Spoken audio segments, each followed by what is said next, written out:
పోతే కొబ్బరికాయ చెప్పినట్టు నీకు అక్కడ ఇన్ఛార్జ్ వచ్చింది కాబట్టి నోరు మూసుకొని ఊరుకుంటున్నాను. అది నిజంగా చెప్తున్నాను. నీ మాటలు తగినవి కావు. నీ ఒళ్ళు దగ్గర పెట్టుకో. లేదంటే మాత్రం వార్డు మెంబర్ కూడా నిన్ను గెలవలేకపోయావు.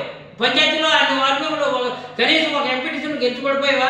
ఇన్ఛార్జ్ ఉండి పార్టీని సర్వనాశం చేసి పారిస్తావు. ఒక వడ్డాగిలో నువ్వేమైనా గెలిచావా? ఒకటే నన్ను ఎందుకు అలా ఉంటావు? రాజకీయాల కోసం తెలిసారిపోతే నీ వ్యక్తిత్వాన్ని నువ్వు కాపాడుకుంటే మంచిదని మాత్రం సలహా ఇస్తున్నాను. పెద్దవాడిగా, ఓ సీనియర్ రాజకీయ నాయకుడిగా.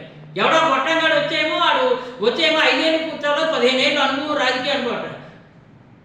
ఎక్కడ అక్కడ ఉన్న ల్యాండ్ గ్రాబర్ ఆయన. ల్యాండ్ గ్రాబర్ ఎక్కడ ఉన్న టౌన్లో ల్యాండ్ గ్రాబర్ ఉన్నాడు. ఇక్కడికి వచ్చి రాజకీయాలు చేసి ఎక్కడో సంపాదించుకోండి. ఈ ఊరు కాదు, ఈ అడ్రస్ కాదు, ఇక్కడ కాదు. వాడు వచ్చి ఇక్కడికి వచ్చేమో ఈ రోజు ఆ రోజు ఏకమైపోయి ఇక్కడ ఉద్ధరించేస్తారట. ఈ రోజు ఆ రోజు ఏకమైతే పూజ ఉంటుంది తప్ప, ఇలాగా బట్టలు వేసుకొని పూజ ఇవ్వడానికి పనికి వస్తుంది తప్ప ఆ రాచరికాలు కాలగర్భంలో కలిసిపోయి ఇంకా రాచరికాలకి ఉండే అవకాశాలు లేవని మాత్రం హెచ్చరిస్తున్నారు. ఎందుకంటే రాజకీయాలు అనేది హోందాగా చేయండి దయచేసి. హోందాగా మేము నడుచుకుంటాం. ఎవరిని వ్యక్తిగతంగా విమర్శించే తత్వం నాది కాదు. కానీ సైద్ధాంతిక పార్టీ పరంగా మీకు ఎప్పుడైనా ఈరోజు 3,000 కోట్ల రూపాయలతో చోడవరం నియోజకవర్గాన్ని అభివృద్ధి పదంలో నడిపించిన ఘనత వైఎస్ఆర్ కాంగ్రెస్ పార్టీ ధర్మశ్రీకి వచ్చిందని మాత్రం చెప్తున్నాను. ఇలాగా ఇన్ని రోడ్లు కానీ, ఇన్ని R&D రోడ్లు కానీ, ఇన్ని PR రోడ్లు కానీ ఎక్కడైనా ఏ నియోజకవర్గం తెచ్చినట్టు దాఖలాలు చూపించు. మా ప్రభుత్వం అయ్యాలో కూడా నేను చెప్తున్నాను. మా ప్రభుత్వం అయ్యాలో నియోజకవర్గానికి వచ్చాయి 158 కోట్లు బ్రహ్మాండం జలజీవన మిషన్ హయ్యెస్ట్, స్టేట్లో హయ్యెస్ట్ నిధులు తీసుకొచ్చాం ఈ చోడవరం నియోజకవర్గం. ఈ కల్పించలేదా లోకేష్ నీకు? 158 కోట్లు జలజీవన మిషన్ ద్వారా బ్రహ్మాండమైనటువంటి చోడవరంకి, కొత్తకోట పెద్ద మేజర్ పంచాయతీలకి తాగునీటి సమస్య లేకుండా చేసాం. మీ అయ్యంలో మీరు ఏం చేశారు? మీరు పంచాయతీరాజ్ శాఖ మంత్రికి ఉండి కనీసం తాగునీటి సమస్య ఇక్కడ ఏం తీర్చగలిగారా? ఇవన్నీ ఒక ఎత్తు. షుగర్ ఫ్యాక్టరీని, మా అందరికీ అన్నం పెట్టే షుగర్ ఫ్యాక్టరీకి మీ అయ్యంలో 175 కోట్లతో పెద్ద అన్నం పెట్టేశారు.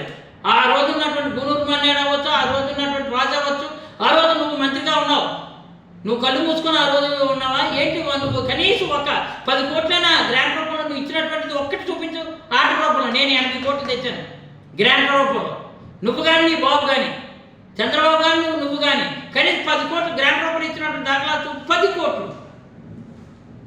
175 కోట్లు నష్టాలు ఊపిలో పడిపోయినటువంటి ఫ్యాక్టరీని ఈరోజు లాభాల బాటలో తీసుకొచ్చి 35 కోట్లకి, మొత్తం 35 కోట్లు మాత్రమే తీసుకొచ్చి 175 కోట్లకి 35 కోట్లకి తీసుకొచ్చి, అంటే ఎన్ని రకాలుగా తీసుకొచ్చి ఫ్యాక్టరీ లాభాల బాటలో నడిపించాం. ఈ 5 ఏళ్ళు రూపాయి అప్పు దాకున్నా, ఆప్కాప్ నుంచి రూపాయి అప్పు దాకున్నా ఫ్యాక్టరీని నిలబెట్టుకోగలిగాం. ఈ ఫ్యాక్టరీని ఇలా ఉదరించింది. వీళ్ళు వస్తే ఇనుప మొక్కలు కూడా అమ్మేస్తారు. ఇంకా రేపు భవిష్యత్తులో కానీ పొరపాటు కానీ వీళ్ళు వస్తే జనసేన టీడీపీ ఇనుప మొక్కలు కూడా ఉన్నాయి. వీళ్ళు ఎథనాల్ కింద మారుస్తారు. ఎథనాల్ కింద ఆల్రెడీ కేంద్ర ప్రభుత్వం మార్చాం. అదేంటంటే 60 టన్స్ కింద ఏర్పాటు చేసాం. 120 కోట్లు లోన్ తీసుకొచ్చి దీన్ని డెవలప్ చేద్దాం. రైతాంగానికి 3,500 రూపాయలు తక్కువ కాకుండా రైతుకి ఇద్దామని మేము ప్లాన్ చేస్తున్నాం. నెక్స్ట్ ఇయర్ నుంచి మొత్తం అందరూ కూడా చెరుకు రైతులందరూ కూడా షుగర్ ఫ్యాక్టరీ చూస్తే అదనంగా మరొక 150 రూపాయలు టన్ను ఒక్కటికి ఎక్స్ట్రా ఇద్దామని అనుకుంటున్నాం. ఇవన్నీ మేము చేస్తాం. ఎందుకంటే షుగర్ ఫ్యాక్టరీ నుంచి మాట్లాడే నైతిక హక్కు వాళ్ళకి లేదు, మాకే ఉంది. షుగర్ ఫ్యాక్టరీ మాట్లాడే హక్కు వాళ్ళకి లేదు. ఎందుకంటే మొత్తం సర్వనాశం చేస్తే కోఆపరేటివ్ వ్యవస్థలో కొలబెట్టాడు చంద్రబాబు. అంటే వీళ్ళు మళ్ళీ ఈరోజు మన షుగర్ ఫ్యాక్టరీ గురించి మాట్లాడుతున్నారంటే దెయ్యాలు వేదాలు వల్లిస్తున్నట్టు ఉంది.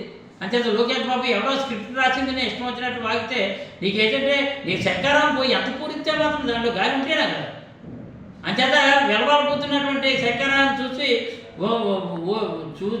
ఏమన్నాలో తట్టుకోలేక లోకల్ ఎమ్మెల్యే మీద పడడం అది మంచిది కాదు.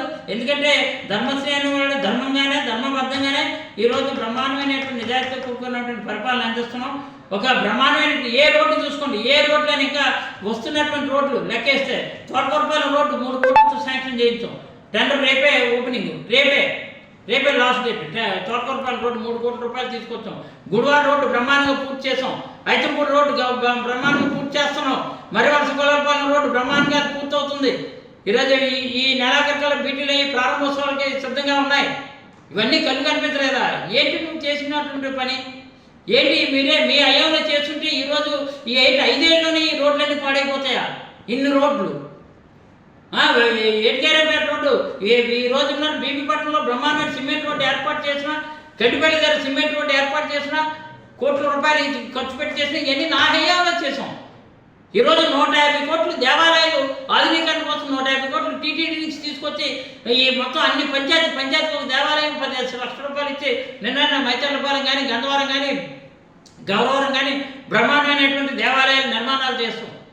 ఈరోజు చోడవరం పట్టణ ప్రాంతంలో స్వయంభూ వినాయకుడు ఉన్నాడు, స్వయంభూ గౌరవ స్వామి టెంపుల్, ఇవన్నీ కూడా మా ఏమోనే టెంపుల్స్ అన్ని డెవలప్ చేస్తాం, ఒక ఆధ్యాత్మిక హబ్గా తయారు చేస్తున్నాం.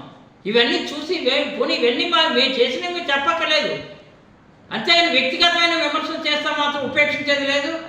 అది నువ్వు ఎంతటి వాడైనా వెనకాల మీ టికెట్ల ప్రాప్తం కోసం టికెట్ల పొందడం కోసం వ్యక్తిగతంగా కానీ మాట్లాడితే బట్టలు దించే కార్యక్రమం చేస్తాం. మా దగ్గర చాలా మీరు చేస్తున్నటువంటి ఏవైతే ఆగడాలు ఉన్నాయో ఆగడాలన్నీ కూడా అస్త్రాల రూపంలో ఉన్నాయి.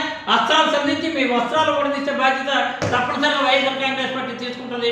ఒళ్ళు దగ్గర పెట్టుకొని మాట్లాడాలని మాత్రం అక్కడ పివిఎస్ఎన్ రాజు కానీ అక్కడ ఉన్నటువంటి తాజిల్ బాబు కానీ హెచ్చరిస్తూ మీరు ఇచ్చినటువంటి స్క్రిప్ట్తో లోకేష్ బాబుకి ఇక్కడ గురించి ఎలా తెలియదు, నియోజకవర్గం ఎలా తెలియదు, ఏదో చేసి ఇష్టారాజ్యంగా మాట్లాడితే నీకు చేత కాకపోతే నీ బాబుకి జనాలు వస్తున్నారు, నీకు వస్తున్నారు, నాకు రాలేదని మా బాబు రాలేదని ఫ్రస్ట్రేషన్లో మాట్లాడితే అది మంచి పద్ధతి కాదు. నువ్వు అడ్డగోలుగా వచ్చావు, ప్రత్యక్ష రాజకీయాల్లోకి వచ్చి ప్రజల ద్వారా వస్తే ప్రజాజీవితం ఏంటని తెలుస్తుంది. అడ్డగోలుగా వచ్చి ఏదో ఎమ్మెల్సీ అయిపోయి అక్కడి నుంచేమో మంత్రి అయిపోయి మాట్లాడి నా ఏమైనా చేసేటప్పుడు నువ్వు పంచాయతీరాజ్ మంత్రిగా ఏమీ చూడాలని నియోజకవర్గానికి ఏమీ నువ్వు ఇవ్వలేదని మాత్రం చెప్పగలను. ఏమీ చేయలేదు. ఆ రోజు అప్పుడున్నటువంటి మీరు బిల్లులు చెల్లించక అప్పుడు ఎన్ఆర్ చేసిన వర్క్ చేసిన బిల్లులు చెల్లించకపోతే నేను వచ్చిన తర్వాతే ఆ బిల్లులు కూడా మేము పే చేసాం. అంచేత నువ్వు ఈ చోడవరం నియోజకవర్గాన్ని కానీ ఈ షుగర్ ఫ్యాక్టరీకి కానీ లేదా ఈ మా ప్రాంతాన్ని కానీ నువ్వు చేసింది సున్నా అని మాత్రం ఈ సందర్భంగా తెలియజేస్తున్నాను.